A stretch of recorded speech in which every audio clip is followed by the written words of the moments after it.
He wasn't trying to start a revolution. He was trying to help his daughter breathe.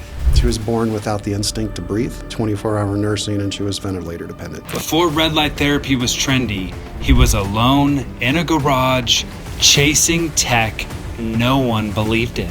I can see it in my head. I can see the measurements. I can see everything. And I just go out back and start building. He's not selling red light beds. He's selling a rebellion against a broken industry. I like to play by the rules. Companies will tell the potential client anything they need to hear to get them to buy. This did not start in a lab.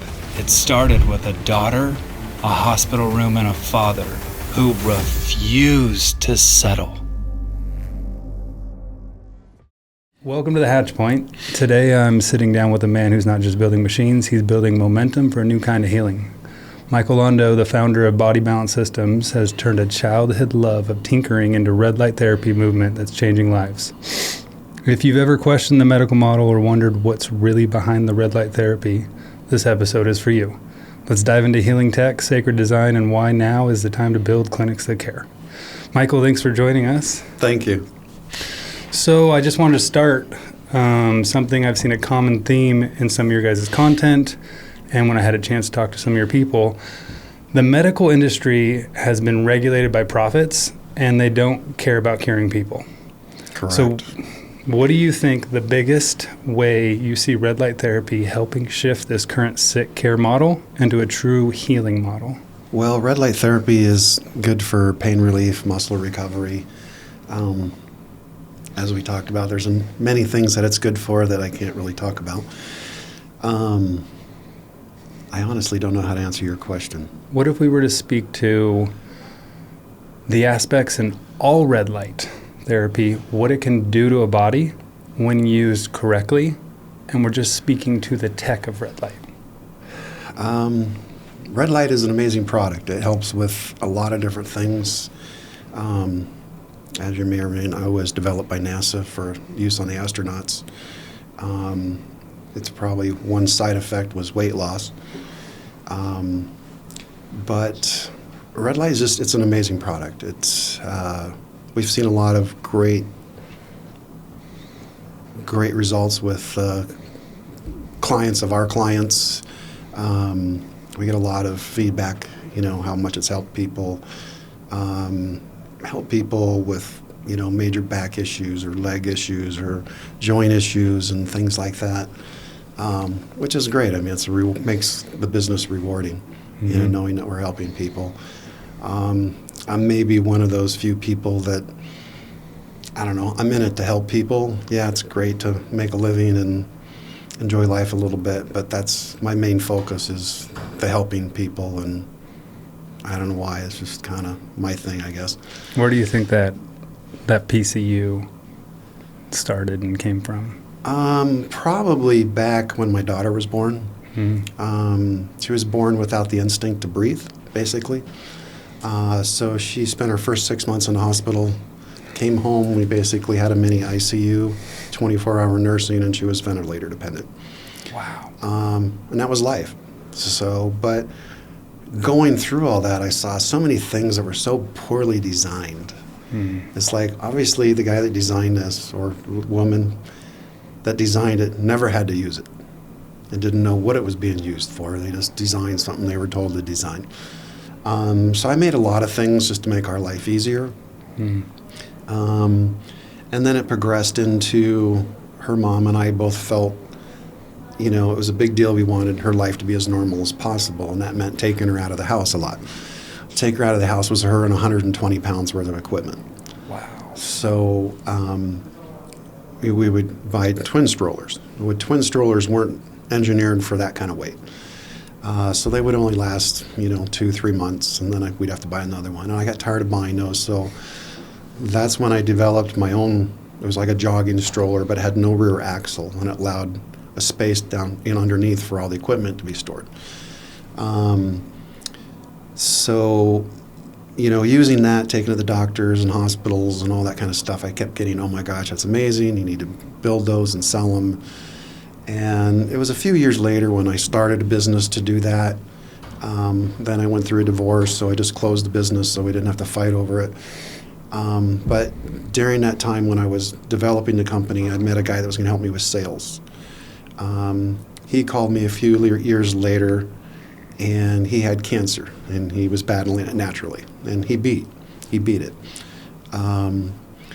But he called me one day and was like, "Hey, I'm using this ionic detox foot bath in my treatment, and they're too expensive. You need to look at this thing and develop it because you like to develop stuff." And so he brought it over, let me use it for, look at it for a few days, and somehow I figured out because I've never done anything electronic before. These are those ones where you put the core in the water and it sucks all the different toxins and stuff out of your body. Correct. Metals. Correct. So that was the launch of Body Balance. So started the company in 04, developing, and then 05 is when I started selling. And I was just selling them on eBay.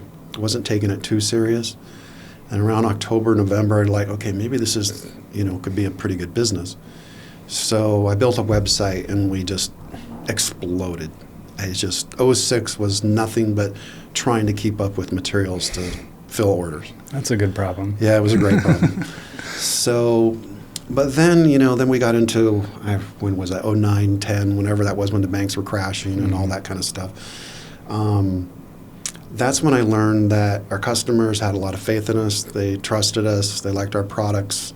And that I would just start developing new products and they would buy them because they believed in us and trusted us. And that kind of kept us going through all the tough times in the economy and stuff. And then I think around 11 years ago, we got into red light. When I got into it, there was probably a handful of us that were even selling it. And now I couldn't even tell you how many. Mm-hmm. And they're so different. You got like a Zerona, which is like mini panels, and then you got like these beds, and there's a lot of different types of beds. I saw an app you can get for your phone that turns the screen red, and they're saying that's red light therapy. So. Well, do you think wellness entrepreneurs like myself and others that I work with, this tech that is the education piece to understanding the difference of different red light beds, is this a new piece that clinics you see that just bringing in and it being like a new wave of healthcare freedom and per se? Yeah, everybody kind of wants to get into it. Unfortunately, people don't know what to look for. And that is kind of what we're starting to a program now to start educating people. We get a lot of people calling, shopping, looking around at different stuff, and they're very confused because they've been told some crazy things. What are like the key pieces you guys have found are the most important parts to look for right now? The absolute most important thing about red light therapy is the milliwatts centimeter squared. So like if I told you my car has 500 horsepower, you understand that means. That measurement is called milliwatts centimeter squared, is the measurement of the light intensity off the LED diode for a red light. And that's how all these red light companies are ranking their devices? Yes, but they're artificially giving you an inflated number. Red light, if you've ever used a pressure washer, if you have a really stubborn stain, you got to get the tip right down on it because why? Because that's where the pressure is the strongest. It's the exact same principle in red light. The red light comes out of the LED diode at a 120 degree beam angle. So that light is the strongest right at the diode. And just within like 2 inches away, you lose about 80% of the strength of the diode. And then going through the clear plastic, you lose probably 15 to 20%, depending on the thickness. Some of the clamshell design beds, they use a thicker plastic because it's a structural member, and that loses even more. So the research that we found, you should be between 30 and 100 milliwatts centimeter squared to have an effective system. Ours is 60. We've gone out and measured a number of our competitors, which I'm going again next week to get it on video because we're going to start doing comparison videos. But the highest one we found about a year ago was 20.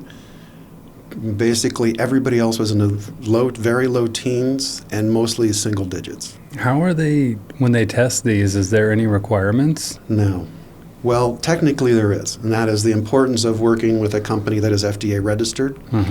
preferably if they have their NRTL certification, which we do, which is like UL, which means we've sent our bed to a third-party lab. They tested it for everything you can think of and 1,000 things more that you can't think of. So our bed was tested for fire safety, electrical safety, biocompatibility, that our outputs were what we claim, tested for EMF emissions, for all sorts of different types of emissions to make sure that if there's a life-saving device on the other side of the wall, it's not going to interfere with that. And there were things that we had to change in our design to pass this testing. So the way I look at it is, if there was things that we had to change, what are all the other beds telling you that haven't been tested? So, which way I look at it opens up potential liability. If you have a bed that is hurting somebody or can hurt somebody, and they get hurt and they come back and sue you, and you have a bed that was made in China or all the parts came from China, that company isn't going to help you out. So I've just always been, I like to play by the rules. I'm just kind of one of those kind of guys. So, so we are FDA registered. We do have our NRTL, and my compliance department is telling me September, October, we'll be applying for FDA clearance. We're exempt from it. Red light therapy is considered a Class 2 medical device with FDA, so you are 100% supposed to be registered with FDA. Yeah. Probably, I'm guessing maybe 40 to 50% of the companies actually are, if it's that high. Because red light's non-ablative. Yeah. Because Class 2 is some weird stuff. Yeah, it's not. Like every time you call them, they're like, well, if we don't know, we'll figure it out on you. Yeah. It's interesting the things that we hear back that people are told. The red light industry has kind of become the Wild West. It's just companies will tell the potential client anything they need to hear to get them to buy. When you're saying all this, it makes me think about, I saw this thing recently where they're putting out fires now with these giant bass sounds. They use bass and they put out the fire. And so I think a red light, and my history with it, being a clinic owner, using it when I wasn't healthy, how much do we not know about the capabilities when it's used correctly, just like all these new things we're learning in this fun world we're in now with all the new tech and just creative minds that can go a lot further. It feels like something like yours is going to have a big push in this red light industry. It's just kind of catching the education aspect of it. Correct, and that's what we're trying to do. I think a lot of people just think, well, they can get in this bed, they turn the lights on, my body's all red, it's working. But it's not. It's so our bed is really the only bed that I've seen that was designed to be a red light therapy bed. So it was designed, and that came from when we first got into red light. We made pads, and pads were great. They work amazing.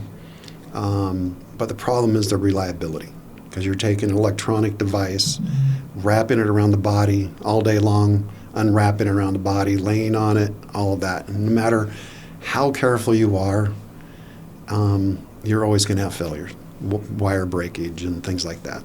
And we just kind of got tired of that. So that's kind of where we got into the beds. Then the bed, the problem with the pad is you have to have a technician go in and wrap the client and go in and unwrap the client. The bed is self-service. The client can go in and get in and out of it themselves.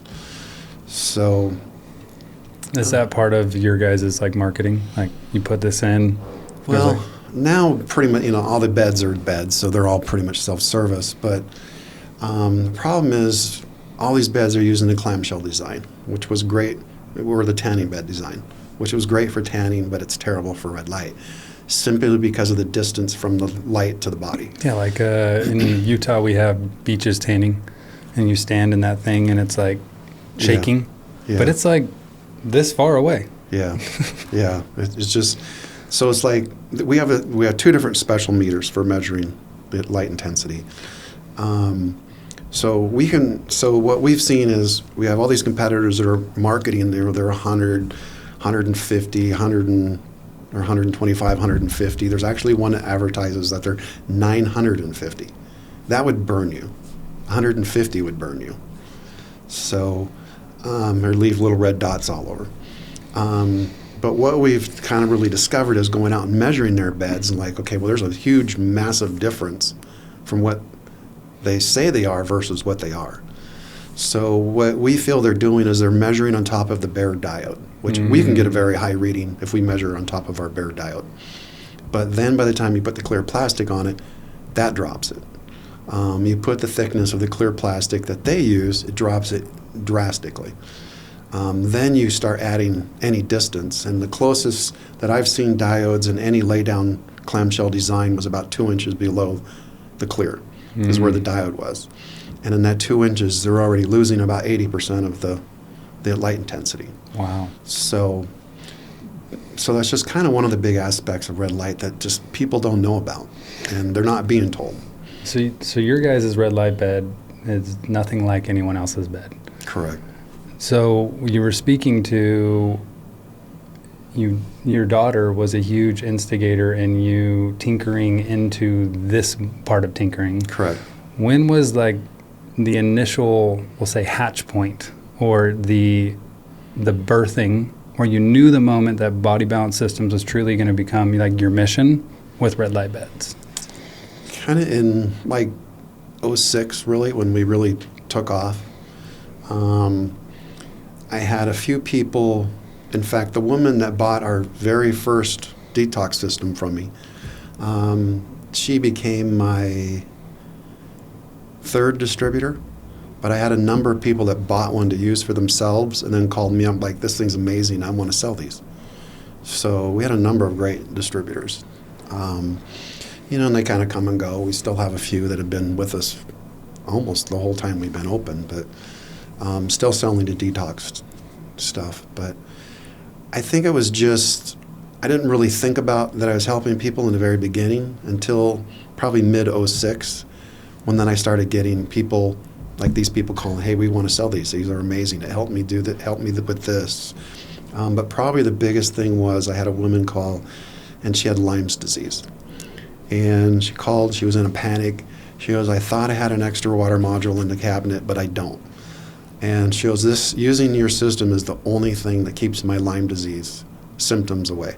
Wow. And she goes, how fast can I get one? I'm like, no worries, I'll overnight it to you. And I think just getting little things like that is like, wow, this is cool.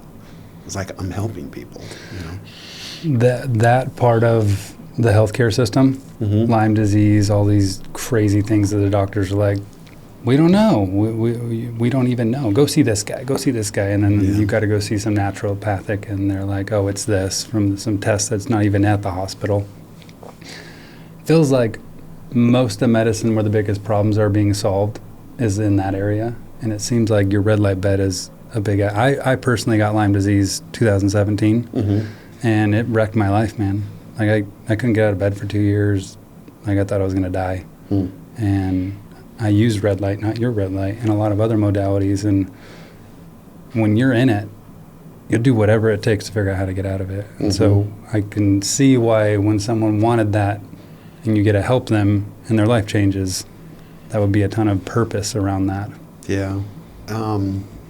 Probably one of the coolest stories was I had a woman, she bought one of our massage chairs, and it was a frequency massage. We have that same feature on our bed. But she called me up one day, and they had moved, and the movers had broke the chair. So she was desperate. Their daughter, I don't remember what the daughter had. Daughter might have been autistic, maybe. I don't remember. Her name was Kyra. I remember she said, we call it Kyra's chair. And at first, they couldn't get her to sit on it. But then once they got her, and whatever benefit she got from it, she didn't want to get out of it. They said she was always in the chair. When she watched TV, she sat in the chair. And they saw a noticeable difference that it helped her. But yeah, that day she called me. She's in a panic. We got no problem. I'll send you a new control box, so we'll get it fixed for you. But again, it's just a combination, accumulation of all of these different stories. It was just like, wow, this was really cool. And the red light has just really intensified that. What's your favorite project you've ever built? Because you like just being super creative. And I've been to your place 2 months ago, and there was like choppers and a 6-car Mini Coupe. 6-wheel Mini Cooper. A dually Mini Coupe or something. But what's been one of your like highlighted projects outside of red light? And maybe it's something that was for your daughter. Maybe it's something that like, I'd actually really love to know something about that you made for your daughter too. Probably the coolest thing that I think I've made was kind of two things. So in 2004, my dad was in an airplane accident and passed away. And I kind of needed a project to bury myself into. And in 2004, that's when custom choppers, motorcycle choppers, were the rage. That's when Orange County Choppers was on TV, and there was a number of those types of shows. And I just decided I'm a big Formula One racing fan. I like racing myself, but I'm a big Formula One fan. So I don't know, I got this idea to build a custom chopper that was themed after the Ferrari Formula One car. And so I started putting that in, just taking it out in car events and showing it in places, until one day, these two guys walked up to me and said, "Are you that built this bike?" And I'm kind of like, I didn't know how to answer that because they're in suits, business suits, and this is a casual event. And I'm kind of like hesitating. One guy goes, "No, it's fine. There's nothing wrong." I'm like, "Yeah, I built this." He's like, "Great." He goes, "I've been trying to find you." He goes, he was with Aston Martin, and he's like, "Could you build a bike themed after an Aston Martin?" And I'm like, "Yeah, I can do that." So we built this bike. Turned out amazing. I've never been anybody. In fact, my girlfriend always doesn't understand it and makes fun of me. She says, "You've done so many cool things, and you're never proud of yourself for doing these things." I'm like, "No, I've never been proud." But so that motor, the Aston Martin bike, we got done with it. And as with the first bike, it was published worldwide. It was invited over to the Essen Auto Show in Germany. It was invited out to Pebble Beach for Auto Week. Yeah. The Concorso Italiano, lots of different things. And then the Aston bike was built, and I got a call from a guy. He's like, "Hey," he goes, "I'm putting this I forgot what the name of the book was, but it was bikes owned by celebrities and built by celebrities and stuff." And he's asked if they could put our bike in there. We're like, "Yeah, that'd be great." And then just right at the same time, a guy from the AMA, which is American Motorcycle Association Hall of Fame Museum up in Ohio, called and said, "Hey, we were wondering if we could borrow your bike for 2 years." Or actually, no, it was only going to be a year and a half. It ended up being there for 2 years for an exhibit. We're going to have celebrity bikes and custom bikes built by big name builders. I think these two guys were working together. And we're like, "Sure, that'd be great." So I called them up, "Hey, you guys mind if the bike goes to this museum?" They're like, "No, that's fine." So it went up there. We went up there. My partner that helped me design and build the bike, we went up there, and we got to the museum, walked into the room, and our bike was up on this pedestal in the middle of the room with all of these bikes. Everything was around the bike. And there were bikes built there by the biggest names in bike builders. How did that feel? Pretty cool. Pretty cool. And, we asked the head guy, we're like, "Why is our bike there?" I mean, there was a bike built by Arlen Ness, which was a big name in custom building. And he goes, "Well, because we had an event when all the bikes got here and everybody voted. We had everybody vote so we could figure out how we were going to arrange everything." And he goes, "Your bike won, and it was not even a close race." He goes, "It was a landslide win." I'm like, "Well, that's cool." So anyway, that bike was there, ended up being there for 2 years for the exhibit. And when it came back, when it was taken off the trailer, off the truck, and rolled in, it went back to the Aston Martin in Tampa. And when it rolled off of there, I looked at that and like, "Wow, I built that bike." And that was like probably one of the first and only times I ever looked at something that I was proud of that I built. On that statement right there, so I feel the hardest aspect of living the experience of an entrepreneur and you want to do it the best. The line we draw where it's I give it my all. That's just normalcy. And so unless it's in the middle of all the bikes, it's like I didn't even do anything cool. And so it's great how hard it pushes us. Yeah. But there are some pieces that can give a little bit of a miserable, some moments where it's like, and I'm happy I'm that way too. Happy what? I'm happy I lean into my best is ridiculous. But have you ever noticed where, especially like having kids, right? Like when you notice how we might require that out of others, has that ever been? Because for me and my staff, I feel like I hold a really high line due to how I see the world.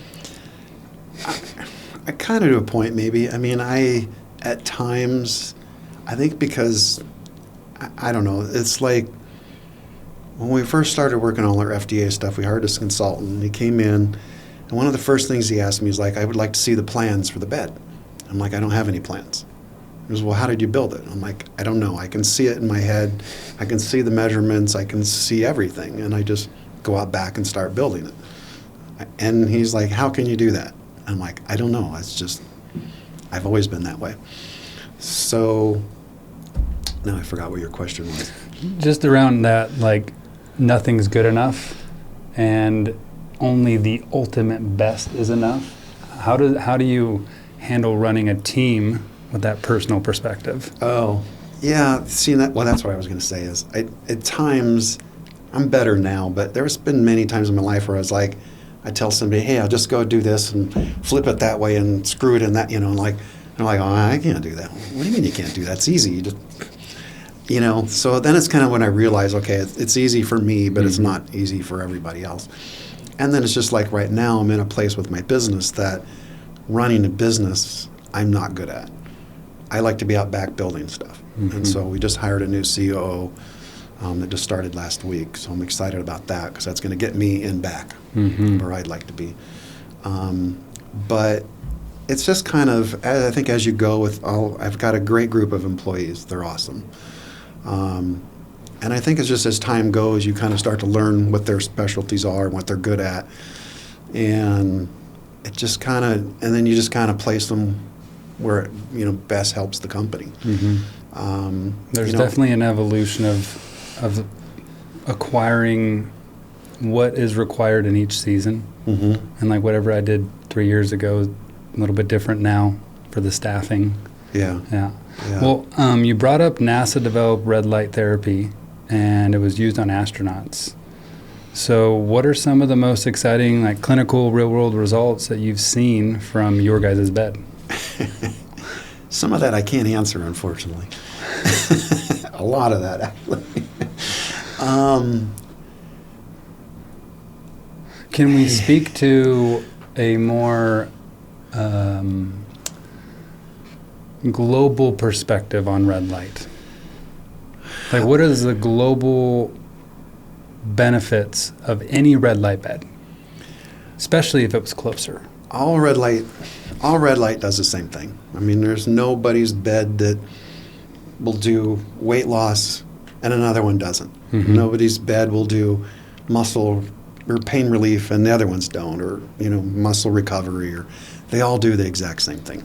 Do you know what it's doing when someone with Lyme gets in the bed? Like that I don't know. Okay. Does it help you with that?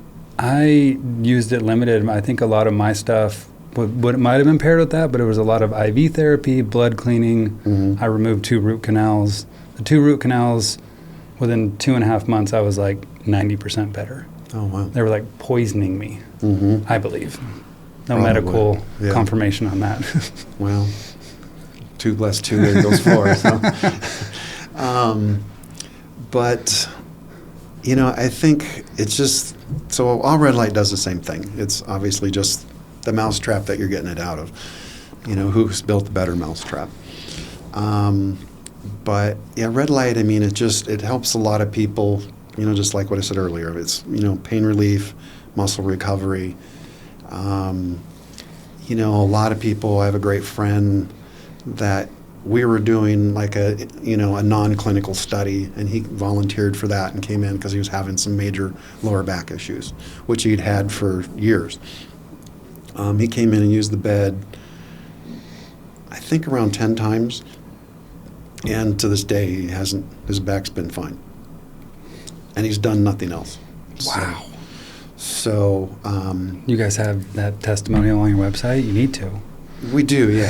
I think I don't know. We've had it on the website at one point. We have a new website now, so I'm not sure if it's made it on there, but we're working on getting some testimonials. Why do you think something developed by NASA has been still flying underneath the radar in like traditional clinics and just everywhere? I don't think everyone's as aware of what the capabilities are of a red light bed. No, it's getting better. When I first got into it like 11 years ago, yeah, nobody knew what it was. You had to really explain to them and tell them what it was and all of that. And, back then is when I would say, yeah, it was great for fat loss, and that's what we focused on, but we can't now. But it's just, I don't know, it seems to help different people in different ways. That makes sense. What about for clinic owners? Super important what it's going to do for the patient. As a clinic owner, like at True Solace, we're constantly evolving.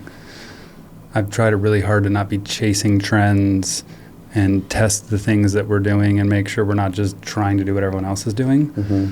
So as we're upgrading our model right now, we've been trying to make the most complete weight loss, whole body health offer. What do you think? Like, my question for you is, why should other clinics like ours and, other clinics that I'm competing with choose your red light bed? Like, if you were convincing me to get your bed, what would be from the owner's mouth? I just, our design, like I said, our bed was designed to be a red light therapy bed. We're able to get all the diodes down as close as possible to the body. The diode you're laying on the back, you're only separated by a 1/32 inch thick piece of polycarbonate. The top is the same material, but because the body's kind of round shape, it comes down. We'll have some little gaps, like where there's maybe an inch, inch and a half gap in there, but those areas are pretty small. But we have, definitely the best coverage of any red light bed on the market. We're definitely the highest light intensity of any bed that we've measured.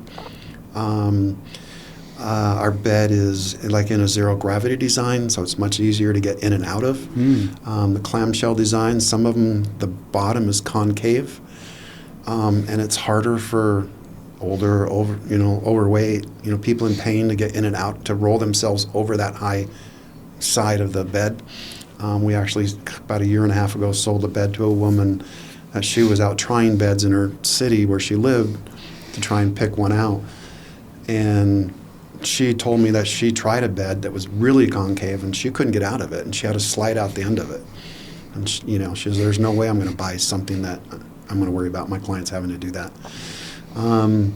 So our design is, and it's also much more comfortable to lay in, because you're not just laying on a hard flat surface, you're laying on a kind of like a reclined hard flat surface or hard surface. So it's more comfortable that way. Our bed is ADA compliant, so you can apply for up to a $5,000 tax credit if you buy it. Again, just the light intensity, our bed. And the majority of the light intensity that you're referring to is it being close enough to the skin so you actually are feeling it. Correct.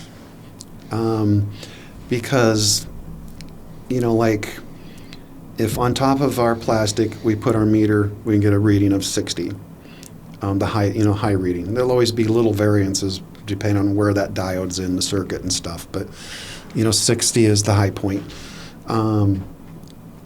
And then there's a 1/32 inch thick piece of clear on top of that, and then the body.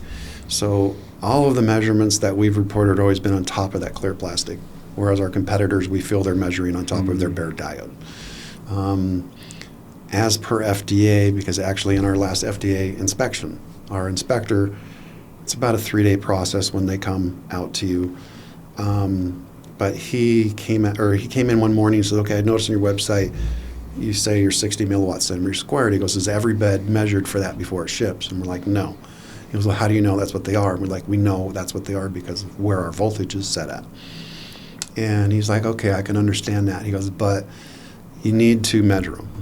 They need to be measured for everyone. And he goes, how long would it take you to do it? I'm like, it wouldn't. 5 minutes for somebody to measure it and write the measurements down and sign off on it. Not even that long. And so we add that in. But I made a comment. He goes, that way you'll know that you're sending out what you say you're sending out. I'm like, yeah, unlike our competitors. And he was like, what do you mean? And I kind of told him the whole story of how what we discovered, our competitors are a fraction of what they market themselves at. So that is just kind of part of that, what's going on in this industry. It's just, it's craziness. From a business lens, what's the realistic monthly ROI for a clinic using your bed intentionally? Like what could they be range-wise looking at? We have some pretty big ranges. And ironically, it seems like some of the smaller towns businesses have the bigger profits. Maybe because they have less competition. I don't know. First one's in town with red light. We have a place in Cody, Wyoming, of all places. A little tiny town. And they do like $20,000 a month. Just off one bed? Off of one bed. Wow. But I'm going to say probably 10, 12,000 seems to be a pretty good average. Okay. But, you know, Aria Hotel here in town, I think they do like around 25, 30,000 with two beds. Your beds are at the hotel? Yeah. We're at Aria and Bellagio. Oh, I'm staying there tonight. Oh, are you? I'll go check out your bed again. And, oh yeah, we're like in all the Canyon Ranch spas. Ritz-Carlton, Four Seasons. So it's not just med spas. It's like correct. Maybe like fitness, wellness. Didn't you guys ever get on cruise ships or anything like that? We had a company that was trying. Okay. I'm not kind of sure what happened with that. Oh. But yeah, they were trying to get us on some cruise ships because they worked with a lot of the cruise lines. But the majority is probably clinic owners. Yeah. Yeah. Yeah. Okay. I mean, chiropractors, wellness centers, spas. Where do you see this tech going in the next 10 years? Like with your inventor mind?